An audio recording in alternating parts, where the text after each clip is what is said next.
special group?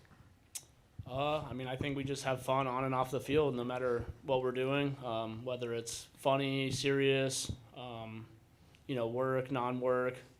I think we all just really, truly, actually love each other. And, I mean, it's like you guys, when you guys like each other on or off the field, it's just makes it a lot easier to work with. So, I mean, yeah, a lot of people I'll be in touch with forever. And how have you felt? I mean, you could times a week and then not start for a week, come in every day, not come in for a few days. Does everybody 1 through 26 on this team value everybody else? Like, it feels like everybody values everyone almost equally on this team. Yeah, 100%. I mean, we're all just human beings, and I have all the trust in the world on, with everybody on this team and staff in general. I mean, from top to bottom, at some point or another, everybody or anybody on the team has got the job done this year, whether it's a reliever, starter, bench player. Obviously, the big dogs, they've done it all year. But yeah, I mean, just truly, just very grateful to be a part of this team. Third row, right up front. Hey, Myles. After you guys clinched the division, Bo was talking to the cameras during the celebration, and he said specifically, Ernie Clement and Myles Straw are the two people who hold this team together, the most important glue guys on the roster. What did it feel like for you to hear that?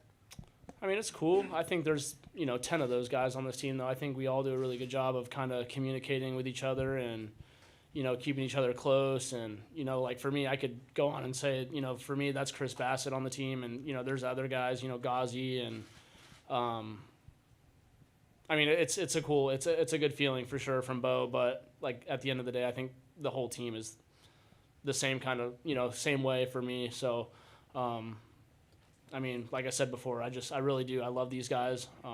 It makes it easy to be here, every single day, and to truly, want to be here is the best feeling. And did you watch the game last night? Did you guys all were the groups that got together? And as it just continued later and later into the night, what are you thinking? So I probably shouldn't get too far into details, but me and Davis, we went out, had a couple beers, and we were trying to get out of there sooner than what the game ended. But it was fun. We sat there, met a couple fans out there. They were really cool. They're all like, "Oh, we hope we play this team. We hope we play this team." And at the end of the day, it doesn't matter. I mean, as long as we play our brand of baseball, we're excited to be out there and competing. So it was fun. I mean, I get to pull Davis out like once a month, and got him out last night, and it was a blast. I mean, like I said, would like to got out a little bit sooner, but we had a good night. So, and today's a pretty relaxed practice day, so we were able to do it. Second row, your left, Buck. Myles, you came here in spring training, and obviously you knew a few guys from Cleveland, but what made you so comfortable and so confident that you could be a big part of this team as early as spring training? I honestly, I wasn't really sure of anything in spring training. I just tried to come in and, try to surprise some new eyes that, I haven't been played in front of before, and just try to give my all, and wasn't really, focused on, too much other than just trying to be the best I could be each day. So, sure enough, had a solid spring and got to know the guys as, the spring went on, and obviously playing against like Bo and Vladdy, I've had small chats with those guys like on the bases and stuff. So you kind of can break in easier that way, just from kind of having a little chat here and there. So obviously the Cleveland guys here helped a lot, Sandlin and all those guys. And, there's some guys that ran through Houston too. I know Yemi was there and stuff like that. So, yeah, it made it really easy to come in and kind of know those guys. And then obviously you get in groups and they're talking to other people. And then within the first couple of days, you're already kind of, talked with pretty much the whole team. So it was a very easy team to come to, and very, very glad it was that way. Oftentimes as players don't really think about how good their opportunities are. You had it taken away from you. You spend most of the year in minors. Ernie's been released. Davis has threatened to be released several times. How does that motivate a player to appreciate what you're going through right now? Yeah, it'll light some fire under you for sure. Yeah, I mean, that's the only way I can really explain it. I mean, just kind of fires you up, feels like you're kind of, doubted a little bit. So just got to take it as a little motivation and run with it, especially, change of scenery is always nice. I've had that a couple of times, and that's helped out a little bit. So I love it here. I mean, the city's great, the facilities, the people, I mean, everything. So very happy and just blessed to be a part of all of this, seriously. Fifth row on your left, Mitch. Myles, just wondering what the last couple of days since we saw you in the clubhouse in New York have been like, and when kind of the switch to, okay, what's next happened for you and the team? I mean, just watching the game last night, kind of figuring out who we're going to play, and obviously we know both teams really well. I mean, I played against the Tigers for a few years, so I know AJ and those bullpen and the arms they got and the fields in general. So, it's been a while, I think April or whatever, since we played Seattle. So it's been a while since we got those guys, but I think we were all locked in and we all know what they got. I mean, those guys are really good. They've been good for a while, so just kind of knowing just what we're gonna compete against and knowing who we got. So we'll get in there, do some homework on them, and go from there. Go ahead. Just wondering what you remember. I think it was the last time was the first week of May. What you remember about that trip to Seattle and kind of some of the Jays fans coming down and that sweep you guys had there? Yeah, I mean, I was warned that there's going to be a good amount of fans there, but I wasn't expecting that many. That was crazy. I've been seeing things like, the Blue Jays might have like 7 home games this series, which would be cool. I mean, it'd be nice to not play 7 games, but regardless, I mean, yeah, it's going to be cool to see all the Blue Jays fans come down from over there, and obviously our place is going to be rocking as always. So we're excited. Wish the flight was a little closer, but that's only once or twice, so that's easy. So it'll be fun. I'm really looking forward to it. I think we got a good shot at this. 5 rows back on your left, David. Myles, you mentioned the Cleveland connection. Naylor shouted you out after the game last night. Just wondering if you could take us into your friendship with him. Yeah, Naylor's the man. I've loved Nails forever. He was one of the best teammates I played with for sure. Talked to him in the offseason all the time. Actually went to his baby shower throughout the season here. He had it while we were in Toronto, so that was pretty cool to be a part of that. And he's one of the best guys I played with. I mean, he's got your back. He's gonna, tell you what you need to know. He's gonna back you up. So, I'm always a Naylor fan, but obviously this series it's a little different. So, Stay over there. Hi, Myles. Looking back to New York, how satisfying was that, watching that hit drop, coming up so clutch, and where does that rank for you in your career? The hit was cool. I was just glad once we made that final out. That was the coolest. So I've been beat up in that stadium quite a bit over the last few years and, knocked out of the playoffs there. So to get that one over with was it was cool. I know a lot of people would have liked to see us clinch here in Toronto as, fans here. But at the end of the day, there's no other place on the planet I'd rather clinch than Yankee Stadium. So felt good, just a little sigh of relief there, and bullpen came up huge there, obviously, and Schneider did a really good job running that game. Second row right up front, Myles. Hey, Myles, just to follow up on Josh, obviously he wasn't part of this Mariners team the last time you played them. I know you're not going to have to pitch to him, but you're well aware of what he can contribute. How does his addition to this team sort of change what they offer offensively, the threat in the lineup that he presents? Yeah, no, he's one of the best players, or one of the best hitters for sure that I've ever played with. He's a good bat. I mean, I've been watching baseball more so over the last just the last couple of weeks, kind of keep up with who's left and who's not. And I feel like every at bat I watch of Naylor, he's like fouling these pitches off, and it's like it's 0-2, and I'm like he could still get it done. Watch, and sure enough, that inning, I think they were down 2-1 last night, and he got that base hit in the 4-hole. It was an 0-2 pitch, like nice splitter down the way. And I'm like, look, there he goes again. So, and that led to that base hit from Rivas to left and scored the run, tied the game. So stuff like that. I mean, he's got the power, but he's kind of a pest at the same time. So he's just a complete hitter, and I've seen him ruin a lot of guys throughout the years. So, yeah, I mean, like I said, though, hopefully we shut him down next series. One more, if I could.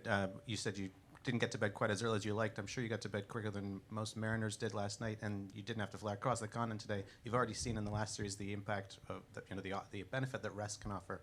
How much do you think that will benefit you guys this time around, particularly given what happened last night? Yeah, I mean, like you guys all saw it. They 15 innings. They used all the arms, some starters. So, I mean, that's big time. They still got, I think Miller's throwing game one. I'm pretty sure he's fresh. So, I mean, by the time these guys get rolling, I feel like they'll be, set to go. So, I mean, it is what it is. It is nice they had to all kind of participate in that game. So, just got to worry about us and, who's on the mound that day and just kind of take it from there. Third row on your left, Myles. Hi, Myles. The Blue Jays haven't been to the ALCS in almost a decade. A lot of people haven't experienced that kind of baseball. What's your message to Jays fans? Shoot, we're excited. I mean, we're as excited as you guys are. Looking forward to, backing the city up and, doing more than just the ALCS. So, I have nothing else other than we're just really excited and prepared for the opportunity. You'd stay over there with Shy and then Jake. Myles, there was obviously the bit of rest after clinching the East and waiting for the wild card series, a little bit less this time. Just wondering if you can describe the benefits of that rest between the end of the regular season and the beginning of the DS, and maybe the shorter rest and how that's helping you guys this time. Yeah, I mean, some guys, I feel like, I've been to the playoffs a couple times. I feel like, you see some of these teams get the week off, and then you look like, some teams will look like they're not prepared to play or whatever, just because, inter squads can be, whatever sometimes. But, for a team like us, we have a lot of veteran guys in there that know how to use the day offs properly and know how to come in prepared and what they're going to be, asked to do or whatever. And I feel like this round is nice. I mean, we still got our few days off and, not missing too much baseball and not having to, play those inter-squad games. But I think we're going to be ready to roll. I feel like that was the perfect amount of time to kind of miss and still, be locked in. And for yourself, just on a personal level, what did you want to do between that longer break, and what did you do this time? Oh, I mean, we would kind of play those inter-squad games the first time, and then this time it was just, optional live BPs, but probably get down there on Traject, and for me, probably face the sole lefty they got. And, probably face him 1,000 times. Yeah. Go across the aisle to Jake. How's it going, man? How we doing? Good. I'm sure you watched Vlad from afar and knew he was a very good hitter. What has it been like being around him every day, and what about him as a hitter have you gathered by just being up close? He's special. I get questions all the time about, like, oh, who you taking, Vlad or this guy or Vlad or that guy? And it's like, someone asked me Vlad or Cal Raleigh, and they're both superstars, like some of the best in the games. And I'm just like, dude, if we're in the bottom of the 7th of the World Series and I have to take one guy, I'm taking Vlad all day. I mean, he's just, he hits 300. He hits the homers at any given moment. Like, he's just, he's different. Like, he's probably the best hitter I've ever played with. You can never really count him out, whether it's 0-2, 3-0. You just don't know what he's going to do at any moment. So he's special. He's a special person, special teammate, and he's actually mad at me right now. So hopefully he sees this and gives me a little love after this, because he's not talking to me for a week is what he told me. I'm not going to say why, but yeah, he's the man. I love Vlad. He's top notch, man. I really do. I really do love him. I'll go to Hazel in the back. Myles, when the Blue Jays front office acquired you, they took a lot of criticism for doing so. I'm curious, how much of that were you aware of? And now that you're here and have been a big part of the reason why this Blue Jays team is here, I'm wondering how satisfying it is for you. What are you thinking now? I mean, it's all in the past. I definitely saw a lot of the criticism and stuff. So, like I said, you can kind of use that as fuel as a player. You can use it however you want to use it, whether you can let it get to you or, use it as fuel. I kind of took it that way. And at the end of the day, here we are today, and all that's irrelevant to me. So just kind of worried about what we got in front of us. And it's an awesome opportunity. Just very excited to be here. And, I mean, we just need 8 more wins. So looking forward to just one at a time, showing up tomorrow with these guys and getting after it. Generally, what is the feeling amongst you and your teammates when Kevin Gausman starts a ball game? I mean, it's the confidence. Like I said, we have confidence in everybody on this team. You know, you can put whoever, it literally does not matter, any single name, whether they're on the roster or not, anyone in this organization, and I'm going to believe in them, you know, 100%. So obviously Gauzy's been doing it for us all season long. So, I mean, anytime he gets the ball, I feel like we got a good chance. So looking forward to it. He brings the energy. I love watching him compete. He's a big-time competitor, and I think the Blue Jays fans are going to be ready to see him take them out tomorrow. We'll finish up in the third row right in front. Myles, just back to Naylor for a second. What did it mean to you when he came out to the wall in center when you hurt your ankle on that play on his double? At the moment, I mean, Nails is the man. I definitely see where he was coming from, but at that time I was like, man, please get out of here. Please. Because I didn't know. I've never been on the IL, so I didn't know what this ankle was really going to feel like, you know, in a day or two. Luckily enough, it wasn't terrible. I mean, I still, you know, there's still days where I can still feel it, but not in a bad way. But he's the man. I mean, he's just looking out for my best interest, and I would never do that for him. If he was out there, I would never walk out there, that's for sure. But I thank him for that. He's a really good friend, and yeah.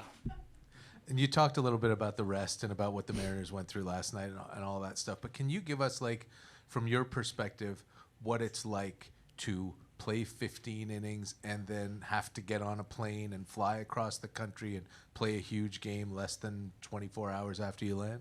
Yeah, it's tough. I mean, I was in Houston before. I've had my night game in Seattle, fly back after the night game, lose a couple hours, and then you're playing that day. So, and that was that. But after a 15-inning game, yeah, those boys are going to be a little exhausted. But I mean, at this point in the season, it's you know, that adrenaline will, for me, that would be taking over all my sleep or sleep deprived or whatever I needed. So you put me on the field after that, I think I'd be ready to go. But yeah, it's definitely a little taxing on the body for sure. And just quick, what'd you do to Vladdy? No, I can't talk. We can't. Yeah. And we'll take one. I got 6 days left though. We'll take a last quick one in the fifth row. Real quick, Myles, when you guys swept the Yankees 1st of July there, that was a clear turning point we all look at. Was there a specific time for you guys, you players, in the clubhouse? We've talked about the vibes all season. Was there a particular time you guys thought something could be special here? Yeah, we've talked about this a couple times. Obviously, I'm close with all the guys, but we've talked about this as a team, and like I feel like for us, or at least for me, I think the homer from Bo in Texas, that 9th inning to break the 0-0 score, I feel like that was it for me anyways. I thought that was sick, and ever since then I thought the boys were rolling. So that homer to left field in Texas was a big one for us, I thought. Myles, thanks so much for taking the time. Have a great series. Appreciate Thank you guys. it. We'll start with Ben in the 4th row on your left.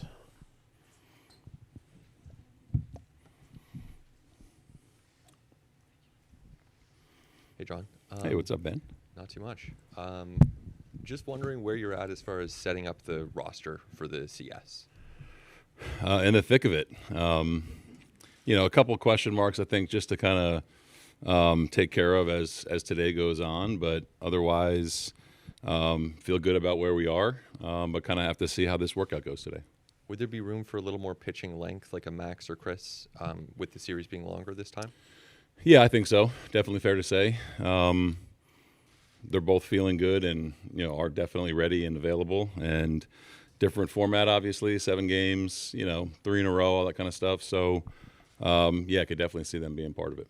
Go to the 3rd row, Ben, if you can just pass it ahead. Thank you. Check. 1, 2, 3. No, it's not. Hey, it's Maury from the Rosin Mocha Show. I follow your brother Kevin on Instagram. He's a Oh, boy. mental health advocate. Yeah. For good reason. It was good to see him at the game. Check. Is it on? It was okay. Cool. It was great to see your family at the games last week. Is there something that your brother said to you to help you that you're going to bestow onto the team and to the change room? Some sort of advice that he gave to you? It's funny. Kev always calls me the second best coach in the family. He's been saying that for a number of years. Jury's still out on that, I think. But I think, it's cool to have, a family member. And for one, it's cool to have my whole family here, right? To have my boys and wife experience this. Kev's an open book if you do follow him, I think what he always says is be you, you know what I mean? It's kind of the message I gave to the team this year at spring training was do what you're good at, be you. I've tried to do that in this seat, in this job, and kind of let it rip, man. This game and this spot comes with a lot of scrutiny and pressure and all that kind of stuff, but I think as long as you're being who you are, whether it's myself, staff, or the players, you're going to be just fine. Go one row behind to Shy. Hey, John. Since we last spoke Wednesday in New York, what type of running has Bo managed to do, and is that right now where the question mark on his status for the ALCS lies? Yeah, he's done more running the bases, I think, as we speak right now, and hit live yesterday. A lot of swings, looked pretty good. But I think kind of just seeing how he gets through running the bases, turning corners, things like that, and to kind of see how the rest of his day goes is kind of, I don't want to say our last decision, but one of them, and kind of just getting some feedback from him when he is done. Is today the first time running the bases? Yeah, today's first time on the bases. Yesterday was just kind of more running in the outfield, and we'll check in with him here shortly. And just in terms of availability for the round, how much availability does Bo have to be on the roster? Not sure yet, to be honest with you. We're trying to weigh out. I'm trying to weigh out. Is it every day? Is it off the bench? Obviously, you want his bat in the lineup. So I think just kind of getting to the spot with him and getting his feedback, him being part of it, how much, if at all, he's going to be compromised, and if not, okay. And then how that kind of affects everyone else that we're going to try to use and deploy. So it's to say everyday availability would be best case scenario. Yeah, that's pretty easy. But I think it's weird time crunch with the series starting tomorrow and him having to check some boxes here today too. Third row right up front, John. Hello, John. Hello, Mike. Further to that, if, say, you determine probably needs another couple days, can't play till Wednesday, and would you run a man short for 2 games? Is that something that might factor in?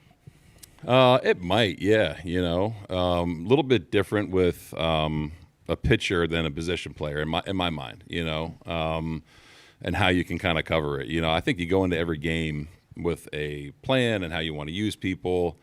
My biggest fear would be, if it is a couple days and you're playing a guy short, what is that going to do for your chances to win, right? So that's all part of the equation. It's we'll know more tomorrow. We'll know more tonight. You know what I mean? Just to kind of see if that is an option and if that is the best thing for the first couple games.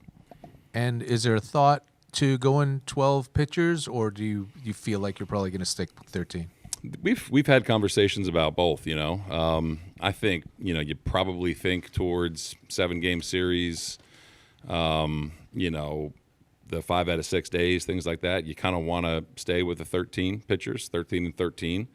But that's part of the equation too. Is what does it look like if Bo is available? What does it look like if he's not? And really just trying to do what's best for everyone involved. Third row on your left, John. Hi, John. Hi.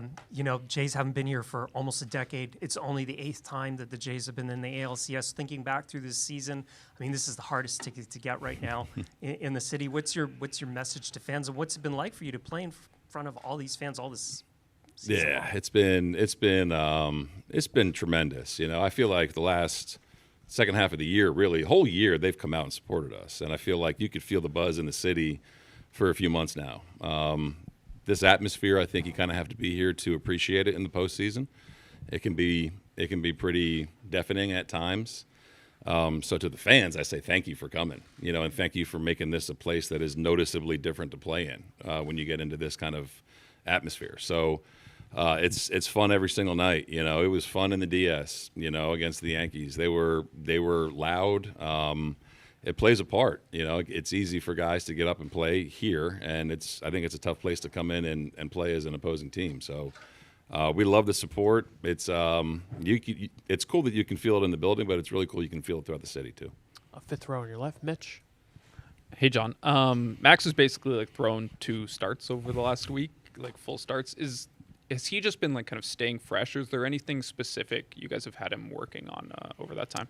I think kind of a little bit of both. You know, definitely keeping himself ready in any really capacity, I think. But I think what he's working on is just trying to get back to being him in terms of delivery, finishing his pitches, being able to put the ball where he wants to, you know, which I think was compromised at times over this season. So that's it, really. You want to keep the pitch count where it is. You want to make sure that he can do certain things, not just with his fastball, but his secondary stuff too.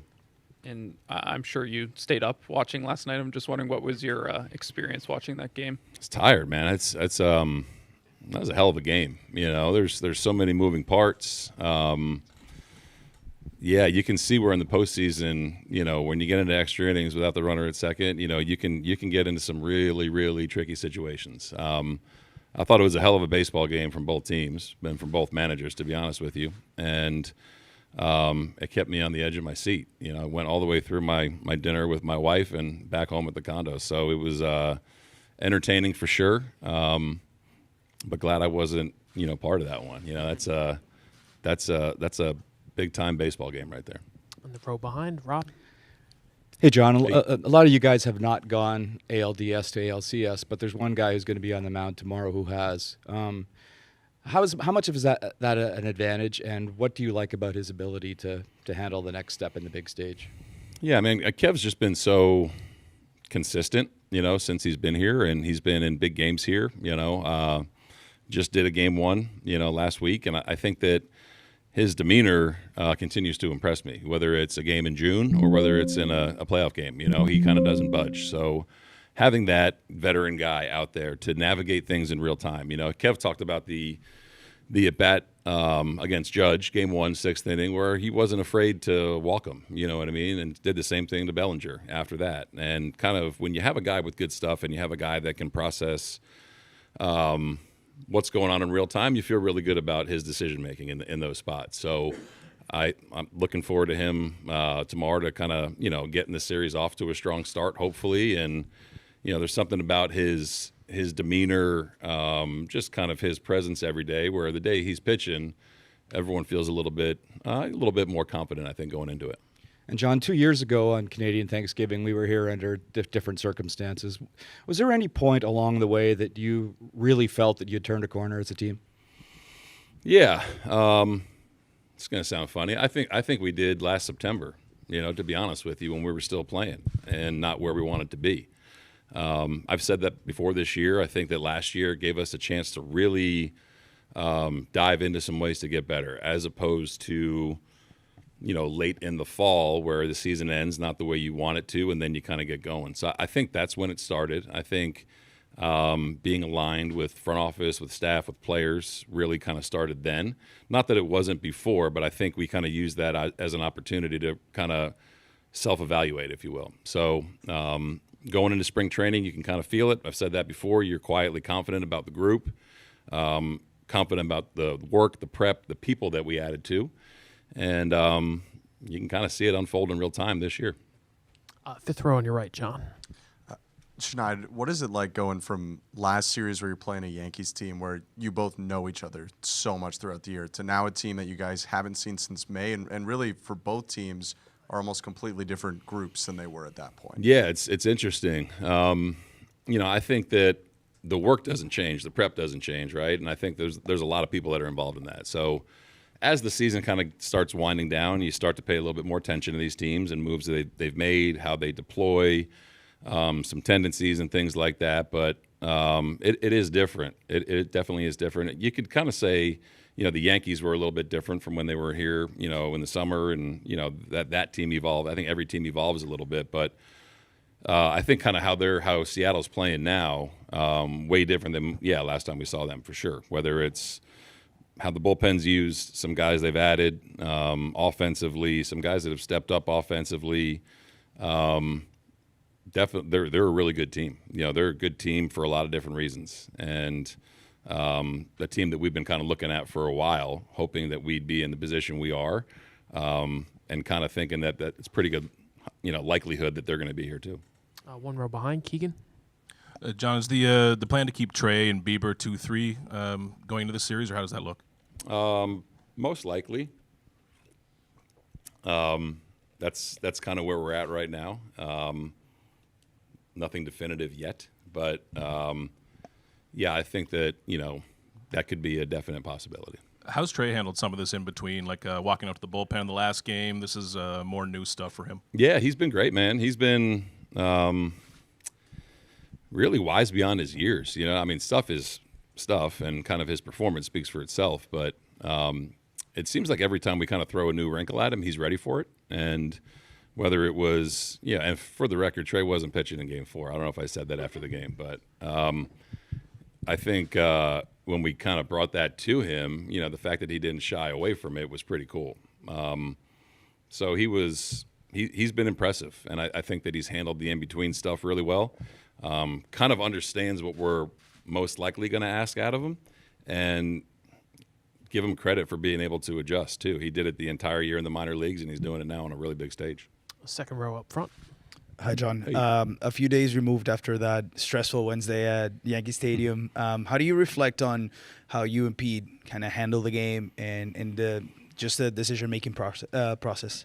You know, it was. I think I said it after the game. I don't really remember that clearly, but you take a lot of pride in it, right? It's a tough needle to thread, and it wasn't just me and Pete. You know, it's a lot of people involved in there. And it was a little bit more than usual. We usually meet before, you know, every game, probably hour and a half before. You know, you talk through possible scenarios. I was really proud of the way that, you know, myself, Pete, Graham, Sam, Luke Hoey, who doesn't get, you know, a lot of recognition on the field, but in the office with the pitching side, how we were ready for it. You know, I texted that group and said, this is an opportunity to have some fun. And they all responded, you know. So you have the plan, and then ultimately I'm the one watching in real time. Okay, do we need to deviate, right? I mean, it wasn't one plan. There were probably about 5 plans. And I said it before. Everyone thinks of a bullpen day as a bullpen day, but you have to score and you have to play your game too. And the guys did that as well. So it was nice, you know, and to see everyone be ready for any situation. This damn fly. Was really cool. And that comes with Graham being on top of the messaging, on top of the way they're getting ready, not getting hot if they don't need to get hot, being okay with coming in the third inning if you're Sir Anthony Dominguez. You know, there's a lot of moving parts. So something that we'll look back on. We have looked back. We've talked about it a couple times since. And just kind of how fulfilling it was that everyone was really on the same page, and the players went out and executed it. Yeah, how much confidence does that give you, like going to the next series after executing something like that? Yeah, I think the more you do it, the easier it gets, you know, and it's fun to watch. I've always said this group is awesome at going on to the next thing, right? It could have been, you know, you asked Louis Varland to go out and start the game where he gives up a couple homers the night before, and he could have went about it totally different. You know, he could have been a little gun shy, and it was the exact opposite. So I think you feel good about that and how they responded, and you feel good about the fact that they're pretty adjustable down there too. So it was a fun but stressful game to maneuver through. Do a couple quick ones, Dan. Schneid, I think when you talked about Scherzer and Bassett staying behind and throwing here, Max threw like 90-something, I believe. Yeah. And Bassett was more like 45 or 50, if I'm Mhm. not mistaken. Where is Bassett at physically in terms of being stretched out? Like, what kind of a role could he have if he's on the roster? Probably, at the very least, he could probably give you that. Probably 3-4 innings. You know, he feels a lot better than he did, you know, end of the regular season, even last week. So I think he's recovered physically well, which is what we wanted him to feel. But he could pitch 1 inning. I think he could pitch 4 or 5. You know, he kind of has. I've said it before. Chris does weird well, and he understands that this time of year, whatever we need from him, he's going to go out and give. So purposely tried to keep some length there with him, and wanted to keep Max stretched out too. And didn't see after the game, but just to clarify what you just said now, Savage was not going to pitch. That was just all for smoke For and you noise. guys, yeah. And, Yeah. I talked to Ken about it in the third. He was Yeah. asking when it was a good time to come in. I kind of had to lie on the fly there, Kenny. Sorry, but yeah, he was not pitching. Dramatic walks out to the bullpen. Yeah, you know, he's got to cross that off his list. Yeah. Go to Shy on the left. I called that, by the way. I did say Kev was more likely than Trey. I did give you guys that. Bullpen games, the Dodgers used 2 of them in the NLCS last year, even in Game 5 of the NLDS with Milwaukee and the Cubs. They're getting creative. I'm just wondering, how do you see that being a consistent part of how you guys might roll out in a series in the postseason?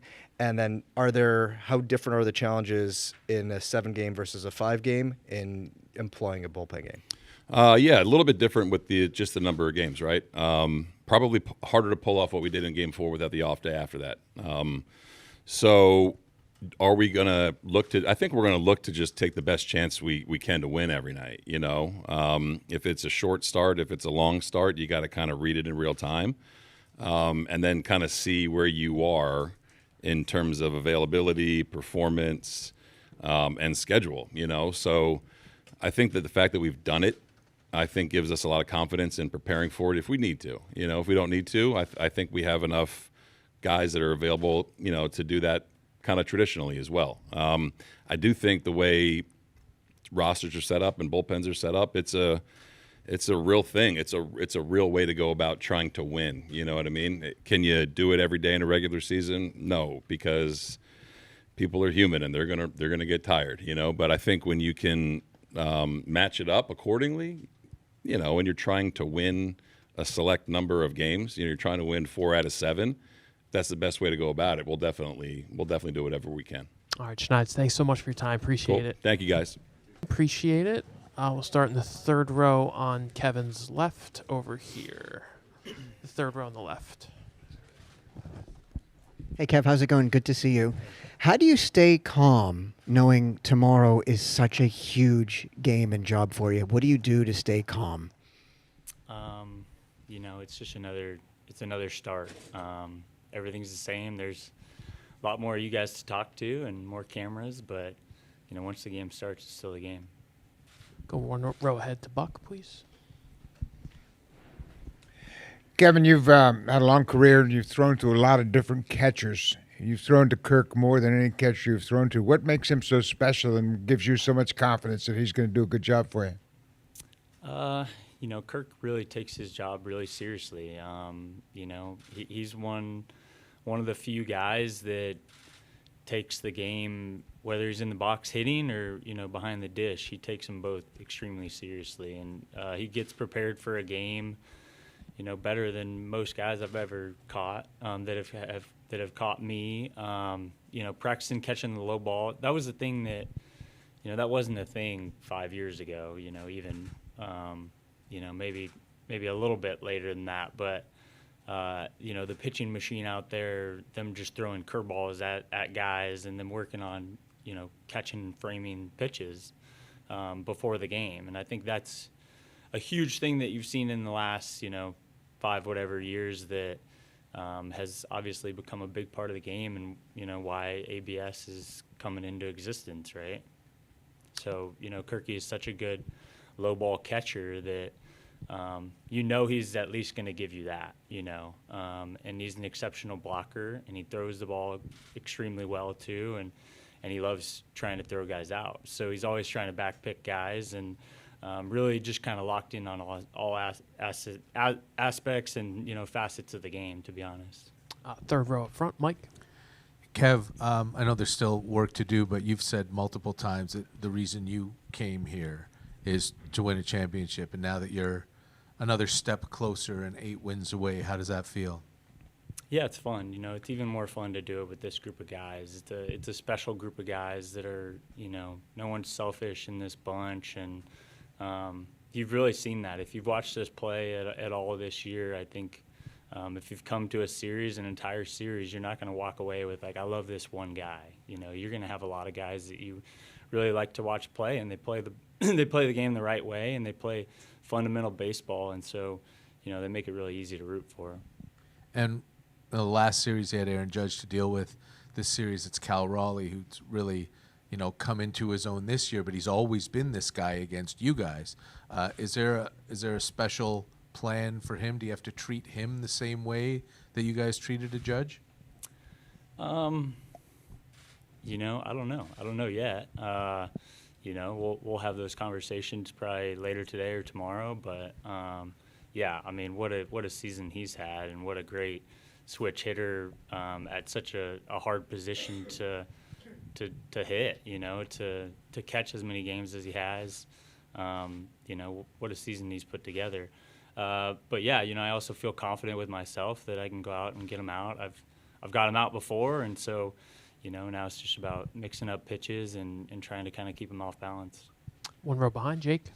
When you got here a couple years ago, Vlad was only 23 years old. He was a big star at the time, but in what ways have you seen him grow over the last 4 seasons as a hitter, as a player, and as a person? Yeah, I mean, I think as a player, I think we've all seen it. I think before he kind of would try to push the envelope a little bit and pick kind of some spots to maybe take some big swings where, maybe he shouldn't. But, he's really kind of come into his own when it comes to plate discipline and knowing exactly what he's looking for. And, I give some credit to Popkins and those guys too as well. I mean, he's been locked in. His at-bats this season have been, some of the best that I've seen since I've been here. Everybody talks about, I think, 2020 when he was here, and how kind of he jumped onto the scene that year in 21. But this year I think has been the best that I've seen him, and obviously, last series he was incredible, and but defensively too. I think people don't give him the credit that he deserves, which is crazy because he's already won a Gold Glove, but he's an exceptional first baseman, and he's great at throwing. And, a lot like Kirk, he loves to throw guys out too. So, he's pretty invested in the game, and he's always thinking, and he's a fun guy to watch play. And when you say, when you talk about his plate discipline specifically, is that him developing an understanding of if the pitcher misses in the zone, I can do damage, but I need to force him into my zone?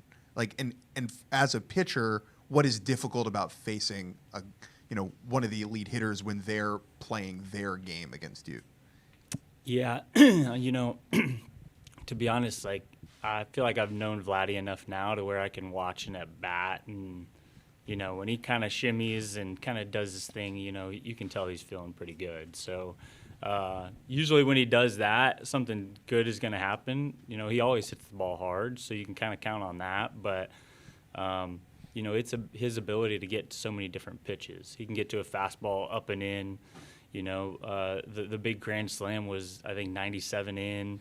He's a guy that can really get to the ball in, but he can also flip you for a base hit if you just throw him sliders down and away. And I think his maturation the last couple of years has been understanding what guys are trying to get him out with and kind of using that to his advantage. Across the aisle, Kevin, third row on your left. Hi, Kevin. You've been here for 4 seasons. I haven't heard the Rogers Center so loud as it was for the Game 1 start at the ALDS. What's it been like for you to play in front of these fans and see that audience, that the enthusiasm for it? All through the streets, people are wearing Jays gear, the buzz. Yeah, I mean, it's really been a lot of fun. We have really loved playing at home, especially the last 2 months. We feel the love when we play here, and yeah, I mean, even just driving around the city, you notice everybody. They used to be wearing Yankees hats, and now they're kind of wearing. You see a lot more Blue Jays hats in Toronto, and so it's turned into a really exciting. I think part of that has to go to the organization with what they've turned Rogers Center into. I think as a fan, it's really a great fan experience now, whereas. Before I don't know if it was as nearly as good as it is now. It's kind of one big party some nights. I mean, you can hear the music up there in the Corona rooftop, and I don't know how many bars there are in here, but I think everybody's drinking and having a pretty good time, and that's why they're pretty loud. The hats, how long are they going to stick around for? I don't know. We'll see. everybody likes wearing them, and nobody's going to go against them right now. So, we'll see what happens. Go to Rob in the 6th row. Hey, Kevin. John was just in here, and he spoke a little bit about how significant last September was in terms of a bit of a reckoning with the team, and maybe that was a little bit of a turning point. You've talked about it as well. Was there any point that you thought that things maybe turned the corner in this team getting to where it is today? Definitely the conversations that we had in the off season of, kind of looking inward at what we needed to change, what things we really thought we were lacking. But honestly, the biggest thing was probably spring training. I just remember looking back, like first week and a half. I mean, I'm watching Max Scherzer throw, 75 pitch bullpens on day 2. I was pretty fired up for like looking at our team and, what we could be. And so I think we all really just had confidence in ourselves and in the talent and in each other, and, knowing that, older guys looking at some of these young guys that like, hey, they could really take the next step, and they have. And so, all those things kind of coming together obviously have got us to where we are. Greg, up front on your right, Kevin. Kevin, what did it mean to you to get another Game 1 start, and do you relish the opportunity to try to set the tone for the series? Yeah, for sure. Anytime you're handed, I said this before, anytime you're handed the ball for what is the most important game up to this point, you're always going to be fired up and ready for that. And so I'm excited to see what tomorrow night is going to be like here, and I'm ready to go. Ken in the 5th row on your left, Kev. Kevin, 2019, that's the year you got waived, claimed by the Reds, then you get non-tendered at the end of the season. What lessons, if any, from that year have you carried forward and applied today?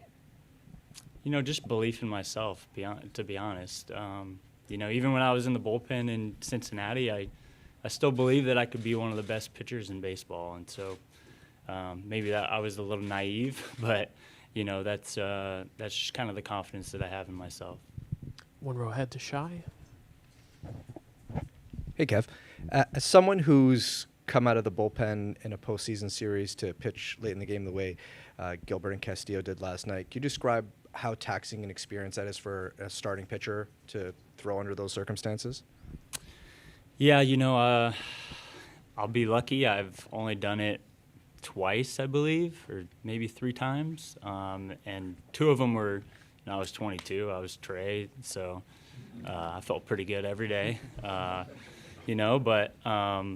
it's definitely taxing. But at this point in the year, you're pitching on adrenaline. You're playing for each other. You're playing for the guys next to you, and you kind of saw that. I was sleeping. I didn't see it, but a lot of these guys pitched, last night, and really kind of gave their team a great effort to go on. And so, you got to kind of give them credit, and that's just kind of playoff baseball, and it's really fun. I mean, me and Max joke, 2021, we were both pitching Game 5, in the NLDS, so in the 9th inning, so coming out of the bullpen. So, that's just kind of what you kind of have to expect, and as a fan of baseball, I think it's a lot of fun. And just physically, what are some of the things that you're doing, have done over these couple weeks, both before the ALDS start, before this one, that maybe is different from the stuff you'd be doing during the regular season to prepare? Yeah, more so just kind of load management. If you're doing 5 reps, kind of take it down to 4 or 3, and kind of go down to how you're feeling. But yeah, you're pitching on adrenaline. Once you get out there, you're gonna be feeling pretty good. Do 2 last ones, Mike and then Dan. Mike, go ahead. Kev, when Schneider was in here, when Myles was in here, he talked about the Bo homer in Texas that he thinks sort of started to turn things around. But when you guys were in Seattle, I think you had lost 16 out of 21 and swept the Mariners. You had the first game in that one. How big was that series, given what had happened the previous 3 weeks, to getting this thing back on the rails? Yeah, looking back, that was definitely a big series, big turning point for us. Definitely the first time we've swept them at home since I've been here. And I just remember George kind of saying how hard it is to do there, to sweep them at home. He played in that division for a really long time, and so it's just such a hard place to play. I mean, and I think especially, the Blue Jays, I mean, when we go there, it's, even if it's in the middle of the week, it's pretty packed and a really cool environment. And, the fan bases definitely kind of go back and forth on, them kind of talking crap about Canada and, saying that the States are better and whatnot. And so, it's kind of a fun rivalry for sure. And, but yeah, that was a huge turning point. And just as the caps again, you've got the old school logo on. Is this a conscious choice to bring that one in? Yeah, this is just what I've been wearing for a while. Just playing catch and whatnot. Yeah, I just love these hats. I mean, this logo is so cool, and this was the Hall of Fame game. So, yeah. I'll finish up with Dan. Hey, Kev, you've got a lot of experience against some of the Seattle hitters, but you haven't seen them since May. How do you balance your personal experience against them versus things can change over 4 or 5 months, and you might get information that's a little bit different to your own personal experience? Yeah, I'm a little bit different than most guys. I'm not Chris Bassett. I don't have 7 pitches, so I don't have to do as much deep diving. But yeah, I'll definitely take a look at their tendencies and kind of what they've changed, if I think they've changed their approach at all, or but that's kind of more something I can look at on video. And I said this last week, I didn't come up with a new pitch this turn through. I'm going to throw fastballs and splits and sprinkle in some sliders. That's kind of my game. And I will take a look at maybe picking some times on their runners. They're a really good running team, so kind of going into that, I need to know, all right, spots when I can slide step and when I need to be quick, and what guys are going to try to steal third base from second, and there's a lot of different aspects of their game that they try to take advantage of. So, and that's why they're here. And just out of curiosity, was it strange running in from the bullpen for the celebration as opposed to hopping over the railing from the dugout? Yeah, it was. It was actually kind of cool because the last time I've been to the American League Championship Series was in 2014. We beat the Tigers, and I was out of the bullpen, and I ran in from the bullpen in Detroit. And so it's kind of a full circle moment, cool moment for sure. All right, Kev, thank you